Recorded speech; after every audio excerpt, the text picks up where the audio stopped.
নমস্কার বন্ধুরা, আপনি কি কখনো ভেবে দেখেছেন কেন একজন লটারি জেতা গরিব মানুষ মাত্র কয়েক বছরের মধ্যেই আবার গরিব হয়ে যায়? আবার অন্যদিকে একজন কোটিপতি ব্যবসায়ী যদি তার সব কিছু হারিয়ে দেউলিয়াও হয়ে যান, তবুও কেন তিনি মাত্র কয়েক বছরের মধ্যে আবার সেই সাম্রাজ্য গড়ে তুলতে পারেন? টাকা তো দুজনেরই ছিল না, বা দুজনেরই ছিল, তাহলে পার্থক্যটা কোথায়? পার্থক্যটা পকেটে নয়, পার্থক্যটা মস্তিষ্কে, পার্থক্যটা হলো মানসিকতায়। একেই বলা হয় মানি মাইন্ডসেট। আজ আমরা জীবনের সেই নিষ্ঠুর সত্যগুলো নিয়ে আলোচনা করব যা স্কুল কলেজে আমাদের শেখানো হয় না। কেন গরিব মানুষ দিন দিন আরও গরিব হয় এবং ধনীরা আরও ধনী? আজকের এই আলোচনা আপনার চিন্তার জগৎকে পুরোপুরি বদলে দিতে পারে। তাই অনুরোধ থাকবে, জীবনের এই গুরুত্বপূর্ণ 10টা মিনিট নিজের ভবিষ্যতের জন্য ব্যয় করুন। আসুন শুরু করি। প্রথমেই যে বিষয়টি আমাদের বুঝতে হবে তা হলো অ্যাসেট এবং লায়াবিলিটির মধ্যে পার্থক্য। গরিব এবং মধ্যবিত্ত মানুষ আরও গরিব হওয়ার প্রধান কারণ হলো তারা লায়াবিলিটিকে অ্যাসেট মনে করে কেনেন। খুব সহজ ভাষায় বলি, অ্যাসেট হলো এমন কিছু যা আপনার পকেটে টাকা এনে দেয়, আর লায়াবিলিটি হলো এমন কিছু যা আপনার পকেট থেকে টাকা বের করে নেয়। একজন সাধারণ মানসিকতার মানুষ যখন চাকরি পান বা হাতে কিছু টাকা আসে, তিনি কি করেন? তিনি প্রথমেই একটা দামি স্মার্টফোন কেনেন, ইএমআইতে একটা বাইক কেনেন, অথবা এমন সব জিনিস কেনেন যা তার আসলে দরকার নেই কিন্তু সমাজকে দেখানোর জন্য প্রয়োজন। তিনি ভাবছেন এগুলো তার সম্পদ, কিন্তু আসলে এগুলো লায়াবিলিটি। কারণ শোরুম থেকে বের করার পর মুহূর্তেই এগুলোর দাম কমতে থাকে এবং এগুলো রক্ষণাবেক্ষণ করতে আপনার পকেট থেকে প্রতি মাসে টাকা খরচ হয়। অন্যদিকে একজন ধনী মানসিকতার মানুষ কি করেন? তিনি প্রথমে তার জমানো টাকা দিয়ে অ্যাসেট তৈরি করেন। তিনি শেয়ার বাজারে ভালো কোনো কোম্পানিতে বিনিয়োগ করেন, কোনো জায়গা কেনেন যা থেকে ভাড়া আসবে, অথবা নিজের স্কিল বা ব্যবসার পেছনে খরচ করেন। এই অ্যাসেটগুলো তাকে ঘুমানোর সময়ও টাকা রোজগার করে দেয়। যখন সেই লাভের টাকা জমে পাহাড় হয়, তখন তিনি সেই লাভের টাকা দিয়ে দামি গাড়ি বা শৌখিন জিনিস কেনেন।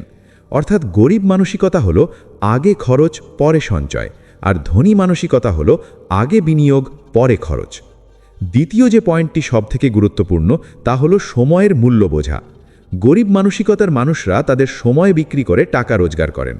আপনি যদি চাকরি করেন, তার মানে আপনি আপনার 8 বা 10 ঘন্টা সময় বসকে বিক্রি করছেন এবং তার বিনিময়ে বেতন পাচ্ছেন। কিন্তু সমস্যা হলো আপনার কাছে দিনে 24 ঘন্টাই আছে। আপনি চাইলেও 24 ঘন্টার বেশি কাজ করতে পারবেন না, তাই আপনার আয়ের একটা সীমা বা লিমিট আছে। কিন্তু ধনী মানসিকতার মানুষরা সময় বিক্রি করেন না, তারা সময় কেনেন।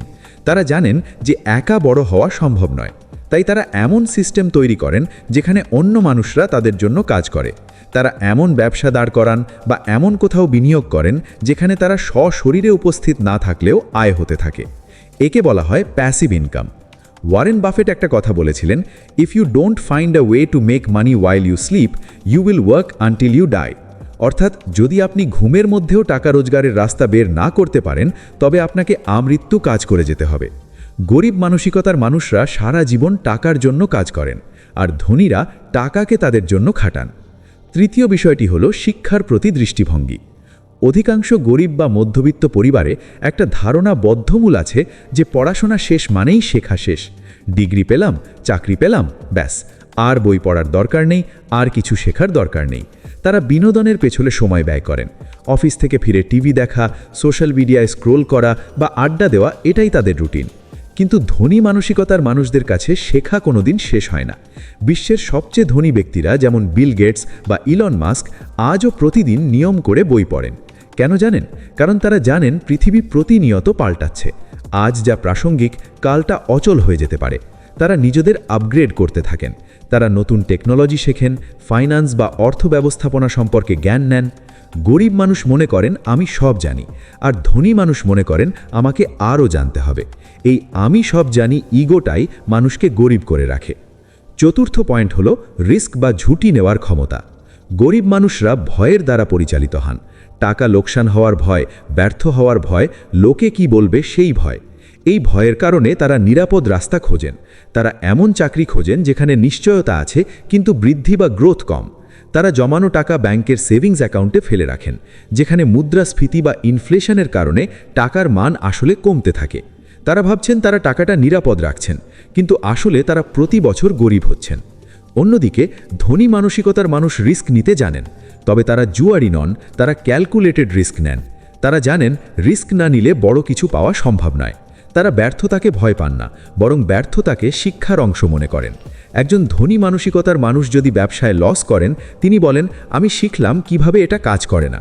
কিন্তু গরিব মানসিকতার মানুষ বলেন আমার কপালটাই খারাপ। পঞ্চম বিষয়টি হলো সঙ্গদোষ বা পরিবেশ। একটা প্রবাদ আছে, you are the average of the 5 people you spend the most time with. অর্থাৎ আপনি যাদের সাথে সবথেকে বেশি সময় কাটান তাদের গড় প্রভাব আপনার উপর পড়বে। গরিব মানুষের আড্ডায় সাধারণত কী আলোচনা হয়? রাজনীতি, খেলার স্কোর, অন্যের সমালোচনা বা দ্রব্যমূল্যের ঊর্ধ্বগতি নিয়ে অভিযোগ। তাদের আলোচনায় কোনো নতুন আইডিয়া থাকে না, কোনো সমাধানের পথ থাকে না। আপনি যদি এমন 5 জন মানুষের সাথে মেশেন যারা জীবনে উচ্চাকাঙ্ক্ষী নয়, তাহলে 6 নম্বর ব্যক্তিটি আপনিই হবেন। ধনী মানসিকতার মানুষরা সচেতনভাবে তাদের বন্ধু নির্বাচন করেন। তারা এমন মানুষদের সাথে মেশেন যারা তাদের থেকে বেশি সফল বা যারা জীবনে বড় কিছু করতে চান। কারণ তারা জানেন সফল মানুষদের সাথে মিশলে তাদের চিন্তাভাবনা, তাদের কাজের ধরন নিজের মধ্যেও সংক্রমিত হবে। ষষ্ঠ পয়েন্ট হলো তাৎক্ষণিক সুখ বনাম দীর্ঘমেয়াদী লক্ষ্য। Instant gratification versus delayed gratification. আজকের যুগে এটি গরিব হওয়ার অন্যতম বড় কারণ। আমাদের হাতে স্মার্টফোন আসার পর থেকে আমাদের ধৈর্য কমে গেছে। আমরা সব কিছু এখনই চাই। স্যালারি পাওয়ার সাথে সাথেই আমরা প্ল্যান করি কোথায় বেড়াতে যাব বা কি কিনব। আমরা আজ আনন্দ করতে গিয়ে আগামী দিনের ভবিষ্যৎ নষ্ট করি। একেই বলা হয় ইনস্ট্যান্ট গ্র্যাটিফিকেশন। ধনী মানসিকতার মানুষ ডিলেড গ্র্যাটিফিকেশনে বিশ্বাসী। তারা আজকের সুখকে বিসর্জন দেন যাতে আগামী 5 বা 10 বছর পর তারা রাজার মতো বাঁচতে পারেন। তারা তরুণ বয়সে কষ্ট করেন, সস্তায় চলেন এবং টাকা বিনিয়োগ করেন, যাতে 40 বছর বয়সের পর তাদের আর টাকার জন্য চিন্তা করতে না হয়। গরিব মানুষ দেখানোর জন্য বড়লোক সাজেন, আর ধনী মানুষ বড়লোক হওয়ার জন্য গরিবের মতো জীবনযাপন করতেও দ্বিধাবোধ করেন না। সপ্তম এবং অত্যন্ত গুরুত্বপূর্ণ একটি পয়েন্ট হলো অজুহাত বনাম দায়িত্ব নেওয়া।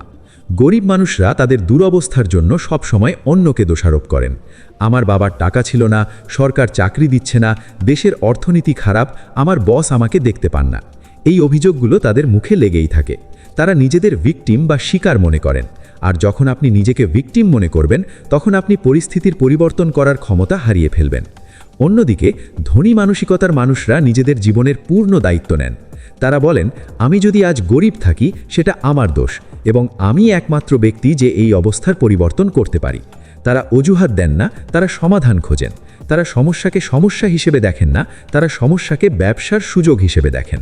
কারণ তারা জানেন যত বড় সমস্যার সমাধান তারা করতে পারবেন, তত বেশি টাকা তারা আয় করতে পারবেন। বন্ধুরা, একটা কথা মনে রাখবেন, টাকা একটা এনার্জি বা শক্তির মতো। আপনি যদি এই শক্তিকে ধরে রাখার পাত্র তৈরি না করেন, তাহলে টাকা এসেও চলে যাবে। লটারি জেতা গরিব মানুষটির উদাহরণ মনে আছে? তার কাছে টাকা এসেছিল, কিন্তু তার মানসিকতা বা মাইন্ডসেট ছিল গরিবের মতো, তাই সে সেই টাকা ধরে রাখতে পারেনি। আমাদের সমাজ ব্যবস্থা আমাদের শেখায় কিভাবে ভালো কর্মচারী হতে হয়, কিন্তু কিভাবে ভালো বিনিয়োগকারী বা মালিক হতে হয় তা শেখায় না। তাই এই শিক্ষা আপনাকে নিজেকেই অর্জন করতে হবে। এখন প্রশ্ন হলো, এই চক্র থেকে বেরোবেন কিভাবে? 1. আজ থেকেই আপনার খরচের ওপর নজর দিন। অপ্রয়োজনীয় জিনিস কেনা বন্ধ করুন। নিজেকে প্রশ্ন করুন, এটা কি আমার প্রয়োজন নাকি বিলাসিতা? আয়ের অন্তত 20% টাকা বিনিয়োগ করার অভ্যেস করুন, সেটা যত অল্প টাকাই হোক না কেন। কম্পাউন্ডিংয়ের জাদুতে এই অল্প টাকাই একদিন বিশাল সম্পদে পরিণত হবে। নতুন কিছু শিখুন।